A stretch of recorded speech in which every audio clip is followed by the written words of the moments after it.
నమస్తే. కాకినాడలో high alert. నానాజీకి తోట డైరెక్ట్ ఛాలెంజ్. జగన్ వచ్చి కాకినాడ రూరల్ పోటీ కాకినాడ రూరల్ నియోజకవర్గం నుంచి ఇండిపెండెంట్ గా పోటీ చేస్తాం. అతను ఎమ్మెల్యే పదవికి రాజీనామా చేసి రమ్మని పోటీ చేస్తాం. పదవులకు రాజీనామా చేద్దాం. కాకినాడ రూరల్ గడ్డ మీద తేల్చుకుందాం. ఒకవేళ నీ చేతిలో నేను ఓడిపోతే ఇక జీవితంలో రాజకీయాల వైపే చూడను. ఈ డైలాగ్ ఏదో పొలిటికల్ థ్రిల్లర్ సినిమాలోది కాదు. ప్రస్తుతం ఏపీ రాజకీయాలను కుదిపేస్తున్న రియల్ లైఫ్ ఛాలెంజ్. కూటమి ప్రభుత్వం అధికారంలోకి వచ్చి 2 ఏళ్లు పూర్తి చేసుకున్న వేళ 2029 లక్ష్యంగా పొలిటికల్ హీట్ అప్పుడే మొదలైపోయింది. జగన్ పై జనసేన ఎమ్మెల్యే పంతం నానాజీ చేసిన కామెంట్స్ ఇప్పుడు గోదావరి జిల్లాలో అగ్గిరాజేస్తున్నాయి. వైసీపీ సీనియర్ నేత తోట త్రిమూర్తులు విసిరిన పవర్ఫుల్ సవాల్కు ఇప్పుడు జనసేన రియాక్షన్ ఏంటి? అసలు తూర్పుగోదావరిలో కాపు నేతల రహస్య భేటీ వెనుక ఉన్న ఆ మాస్టర్ స్కెచ్ ఏంటి? ఏపీ పాలిటిక్స్ ఇప్పుడు సరికొత్త టర్న్ తీసుకుంటున్నాయి. ఎన్నికలకు ఇంకా 3 ఏళ్ల సమయం ఉన్నప్పటికీ ప్రధాన పార్టీలు అప్పుడే కత్తులు నూరుతున్నాయి.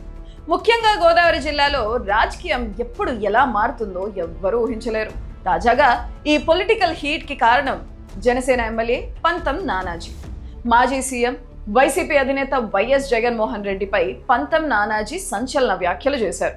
జగన్ కు దమ్ముంటే సేఫ్ జోన్ కడప నుంచి కాకుండా నా పైన కాకినాడ రూరల్లో పోటీ చేయాలి అంటూ తీవ్ర పదజాలంతో విరుచుకుపడ్డారు.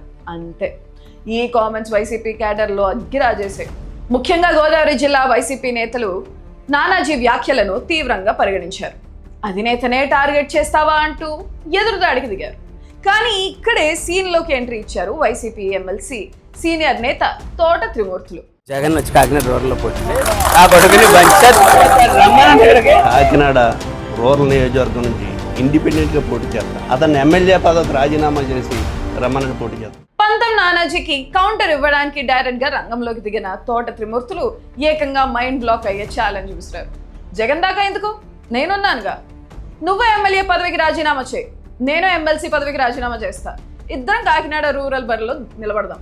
దమ్ముంటే నా మీద గెలిచి చూపించు అంటూ ఓపెన్ సవాల్ చేశారు. జగన్మోహన్ రెడ్డి అక్కడ నుంచి వచ్చి రావాలని అన్నారు కదా.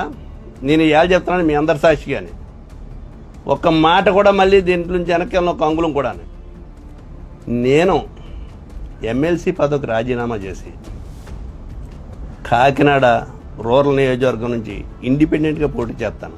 అతన్ని ఎమ్మెల్యే పదవికి రాజీనామా చేసి రమ్మని పోటీ చేద్దాం.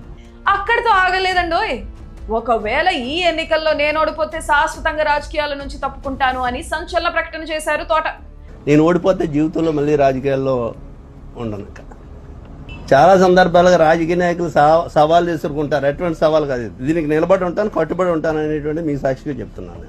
నానాజీ కంటే ఎక్కువగా ఘాటుగా తాను కూడా మాట్లాడగలనని, కానీ తన సంస్కారం అందుకు అడ్డు వస్తుందని చురకలంటించారు. ఇప్పుడు ఈ సవాల్ కాకినాడ రాజకీయాల్లో భూకంపం సృష్టిస్తుంది. జగన్ వచ్చి కాకినాడ రూరల్ పోటీ కాకినాడ రూరల్ నియోజకవర్గం నుంచి ఇండిపెండెంట్ గా పోటీ చేస్తాం. అతను ఎమ్మెల్యే పదవికి రాజీనామా చేసి రమ్మని పోటీ చేస్తాం. ఇది కేవలం ఇద్దరు నేతల మధ్య సవాల్ మాత్రమే కాదు, దీని వెనుక ఒక బలమైన సామాజిక సమీకరణం ఉందన్నది రాజకీయ విశ్లేషకుల మాట. సరిగ్గా ఇదే సమయంలో తూర్పు గోదావరి జిల్లాలో వైసీపీ కాపు నేతలు ప్రత్యేకంగా సమావేశం కావడం సంచలనంగా మారింది. దీనిపై తోట త్రిమూర్తులు క్లారిటీ ఇస్తూ, మేము ఎవరికి వ్యతిరేకం కాదు, అనుకూలం కాదు, కేవలం కాపుల సమస్యలపై చర్చించడానికి కలిసాం అని చెప్పారు. అంతేకాదు, రాబోయే రోజుల్లో తిరుపతి, విశాఖపట్నంలో కూడా ఇలాంటి భారీ కాపు సమావేశాలు నిర్వహిస్తామని ప్రకటించారు. ఒక పక్క పవన్ కళ్యాణ్ తాజా రాజకీయ వ్యూహాలు, మరో పక్క వైసీపీ కాపు నేతల ఏకీకరణ. ఈ 2 పరిణామాలు 2029 నాటికి ఏపీలో కుల సమీకరణాలను పూర్తిగా మార్చేసేలా కనిపిస్తున్నాయి. ఇప్పుడు అందరి కళ్ళు జనసేన వైపే ఉన్నాయి. తోట త్రిమూర్తులు విసిరిన ఈ రాజీనామా సవాలుకు పంతం నానాజీ స్వీకరిస్తారా? జనసేన అధిష్టానం ఈ విషయంలో ఎలా రియాక్ట్ అవుతుంది? ఈ సవాల్ ఏపీ పాలిటిక్స్ లో ఇంకెన్ని ప్రకంపనలు సృష్టిస్తుందో చూడాలి.